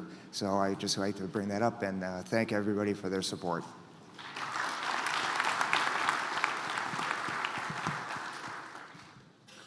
Good morning, everyone. This is not the right height at all, so I'll act like I'm on American Idol. Great to see everyone. Chris Aaron's Athletes Council. I wanted to take just a second to acknowledge 2 important parts of the AGM here. First, congratulations to our life members. What I think is so interesting is the touch points on the game they've had. We have Mary, who started the Athletes Council, and you know, Mary, here we are 30 years later, and I hope you're just proud to see the group here. You started with 3 or 4, and I believe if Cassidy didn't get sick, we'd have had 16 here today. So it's been a slow grind, but certainly wouldn't be here without you, Mary. So the biggest of congratulations, and we're so grateful for you. And you shared your story yesterday with the group, and it was really powerful, so thank you. And then we have Peggy, who just has touched so many parts of the grassroots game. And so Peggy, thank you. We're friends. We're even Facebook friends, so we're really official. But Peggy, just an incredible career. Also probably, I think, one of the nicest people I've met in this room. Just an awesome person and so deserving of the life membership. And then Cindy, what a mess it was 6 years ago. And it was right before the world shut down, and I remember talking to you, and I think we both said WTF, but actually said the words. And we're like, you're president of U.S. Soccer. But then you look today, and just look at this organization, look at this room. The staff has followed your lead. So congratulations, excited for another 4 years, and Everyone enjoy the rest of the AGM, and it's great to see all of you. Thank you. Thanks, Chris.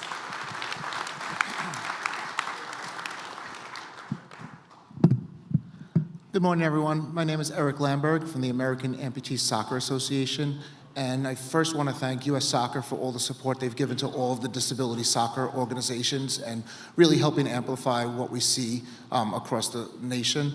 But in particular, I wanted to just highlight one of our affiliate organizations, Atlanta Amputee Soccer, which was selected as the Adapt and Thrive Disability Award for this year. So Atlanta Amputee Soccer, excellent. And just one other thing of note is that our U.S. men's team, Amputee Soccer, qualified for the World Cup, which will be held in Mexico in the middle of November. So the National Amputee Soccer team, men's, will be participating in the World Cup, and we're really excited for them. So thank you.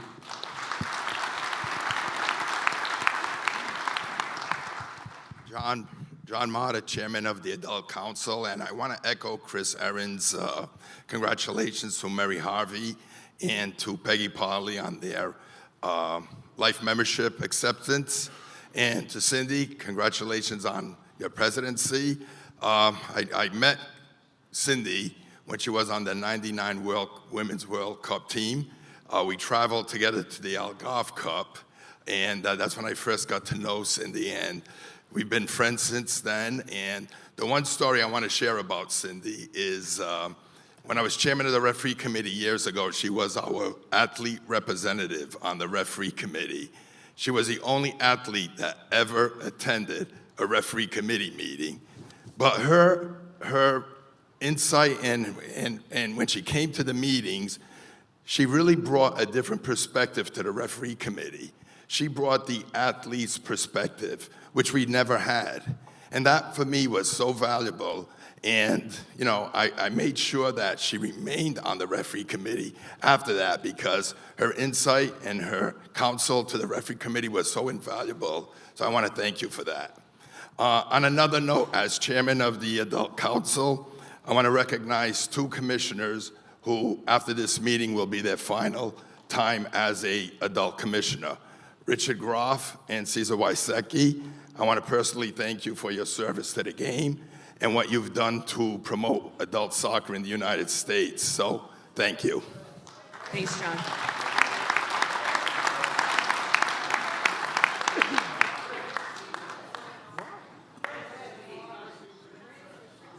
Oh yeah, I'm sorry. And Fritz Mott. But Fritz he's not going to be a commissioner, but we're not getting rid of Fritz, so that's why it slipped my mind. So congratulations, Fritz. I'm Mike Martin, the president and chair of North County Youth Soccer, and I bring two items from the great Tar Heel State. I want to recognize Kathy Robinson, who retired this year after 30 years of great service and doing tremendous things for youth soccer in North Carolina. We'll be recognizing her this week at the 50th anniversary of North County Youth Soccer as well. So great things are happening in North Carolina. Thank you.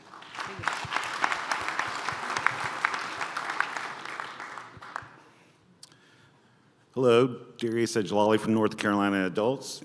I want to thank Cindy for your leadership on this federation and the support that you've shown our program to celebrate the Tatas. Your staff's been wonderful to work with. The program is one of our most proudest events for North Carolina. And I'm Alex Vidari. I've been on the committee for the tournament since it began, and we have been growing exponentially, and we are so excited this year. We were able to donate $60,000 to 2 local hospitals to provide mammograms for women who don't have insurance. So it's been a huge success, and thank you guys for your support. Thank you.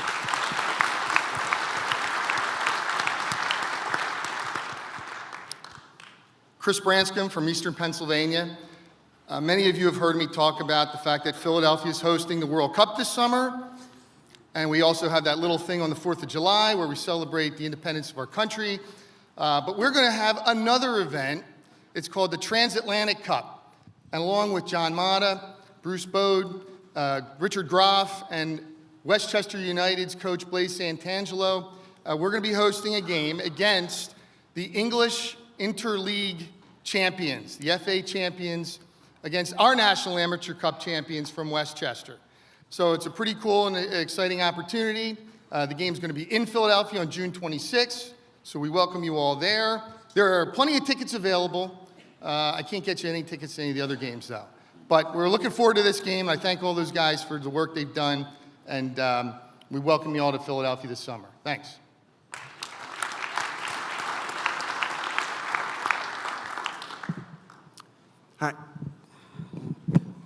Hi, David Turner, Beer City Cup. We are an adult soccer tournament, started in Asheville, North Carolina, expanded to Savannah, expanded to Nashville. This year, we're expanding to Philadelphia, and next year, we're expanding to Miami. We're an 8v8 tournament. Last year, we gave away over $100,000, had 350 teams join us, 4,979 players from 47 states, teams from 6 countries, and players from over 20 countries flew in. We offer men's, women's, co-ed, over 30, over 40, 50, and 60, and we invite anybody to join us. Registration for Philadelphia opens up, when does that open up? May 1st. Savannah's next weekend. Thank you.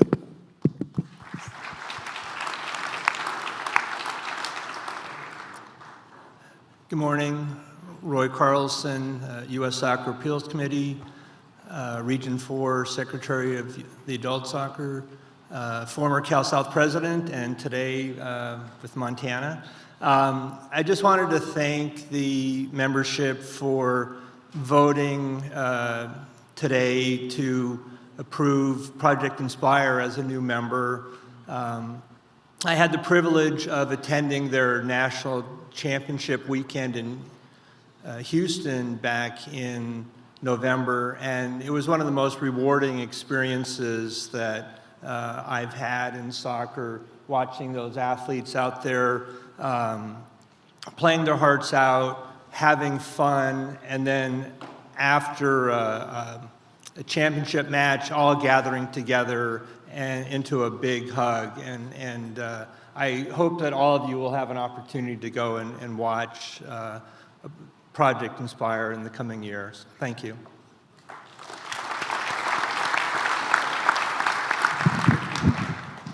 Hugh Goodridge, New York State West. Thanks, Nathan. I'm sorry. You Apologize. got it. Go right ahead. Hi, my name is Zach Shattuck. I'm the executive director for the United States Dwarf Football Association. We were here last year and we became members, and using the ITG grant that we received, we were able to put on and create our women's national team this year. We're running our first programs ever for females with dwarfism. It's the first opportunity for a team event for people with dwarfism in the United States. And we have our first tournament in Buffalo, New York in October. It's going to be the US, the UK, and Chile. So that's a super exciting opportunity. It's these women's first opportunity to really play on a level playing field with other people with dwarfism. So we appreciate everything that US Soccer has done for the disability soccer movement, and we're excited to see how that continues to move forward. Thank you.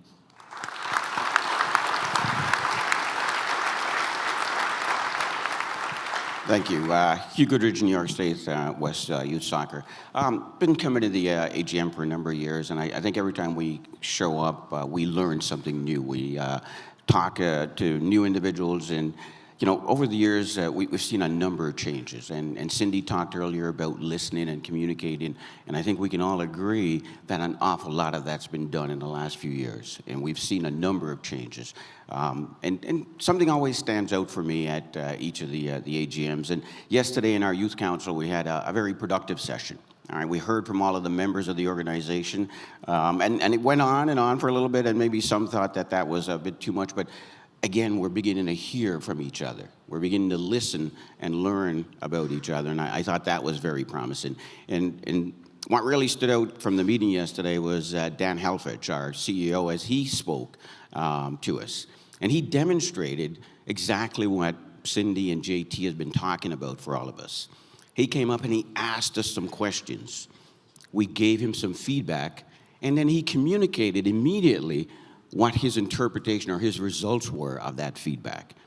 And we, in turn, gave him some response about whether we thought that was appropriate or what we thought about how he analyzed the numbers. And the first one he gave was at 4.some%.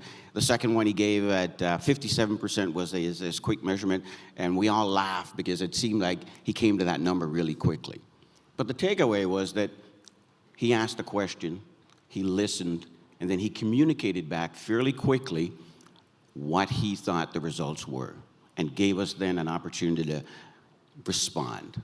And from that, he could take away what action needs to be taken next. And I thought that was very indicative of some of the changes that we've seen over the last few years. And I thought it was very promising.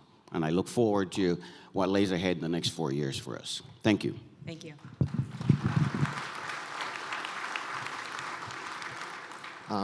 Hello, I think most of you know me. I'm Nathan. First of all, congratulations to Mary and Peggy on your life membership inductions. Welcome to Project Inspire and UASA into our membership. And congratulations to Cindy on your 4-year term. We've certainly come a long way since we had to set up the emergency satellite executive office at that apartment in North Carolina when you became president. And I'm really, really glad and proud that under your leadership, we've come such a long way as a federation that we are not having to respond to crises left and right, and instead we're able to pick our head up and think really big picture about how soccer can be a force for good in our country and around the world. For other people who are nerds about how soccer has been a force for good in the past, the Emory University Library has an exhibit about Atlanta's history of soccer and civil rights. If you're sticking around tomorrow and not flying out until the evening, I'll be taking a group out to join me into that exhibit. So reach out if you want to come with me in the afternoon to Emory University for a little history of soccer and civil rights. Thank you. Thanks, Nathan.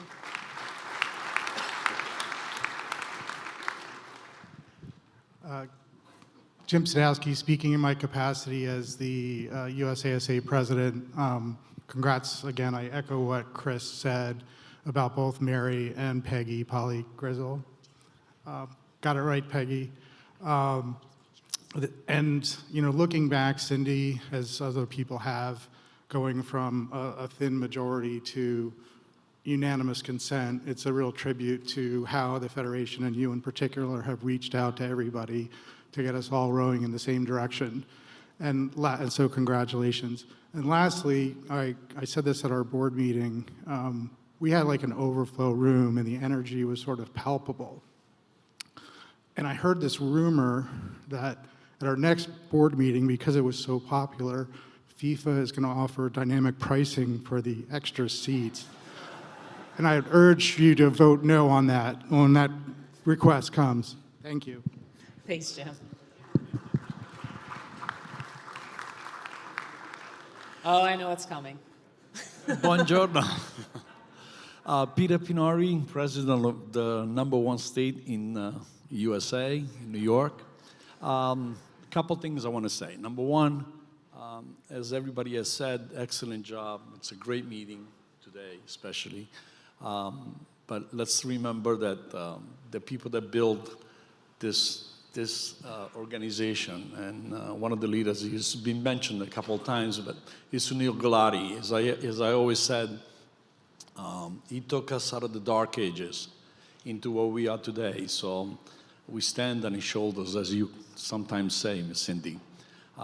Secondly, I want to say thank you not only to the board, but mostly for us, the people that we in contact for the Federation that helps us out. You know, Melissa and Michael and Nora and stuff and people like that. So we want to thank them because they're always available to pick up the phone and listen to us. So that's number one. And then, as I usually do every single year, I want to remind you that it's great to be in Atlanta, especially next year when you're going to finish your the training center. But the place we really want to go back to is Hawaii. So I want to make sure that that stays in the forefront. So thank you very much, and God bless.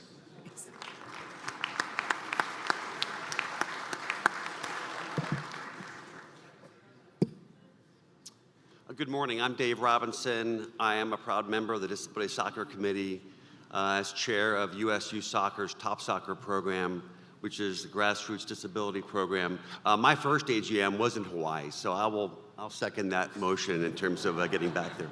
But just again, I want to thank US Soccer for the support of the Disability Soccer Committee and what you've done for us over the years. Staff this year has been tremendous, and looking forward to future great things there.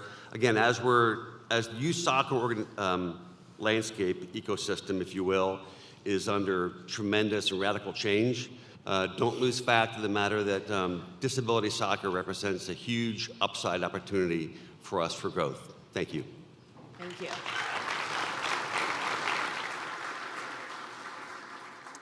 All right, I have a few for the good of the game myself. Mike Collina, I would like to recognize you for your service on the board. You have always been an advocate for what is best for our game. And I just wanted to thank you for your service on the board. He will be replaced, I guess, today or tomorrow by Gary Butte joining the board from US Club Soccer. So thank you, Mike.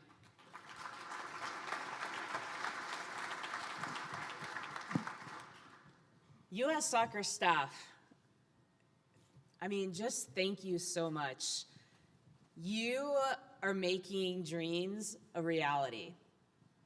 And I appreciate working with you all every single day. I see your commitment, your drive, your passion, and it makes me want to work harder and dream bigger, so I make you work harder. But seriously, I love working alongside each and every one of you, so thank you. We have the ELT up here, but more broadly, the US Soccer staff, I think you will agree with me, is a world-class staff. So thank you all.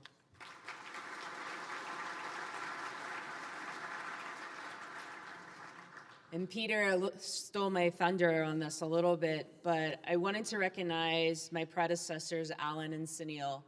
I'm standing up here, and we as a soccer country and as US Soccer are experiencing the success and the growth that we are experiencing because the foundation the two of you laid. And as Peter said, I often say it, anyone who asks me, I say it, I stand on your shoulders, right? I couldn't be doing anything that I'm doing if you hadn't laid that groundwork and over the decades that you guys have done it. So just wanted to say it publicly and say thank you for all that you've done for our game and continue to do.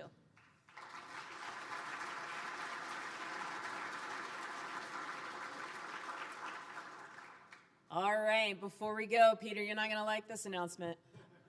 I'm pleased to announce that next year our AGM will be held March 11th through the 14th at our brand new home, the Arthur M. Blank US Soccer National Training Center.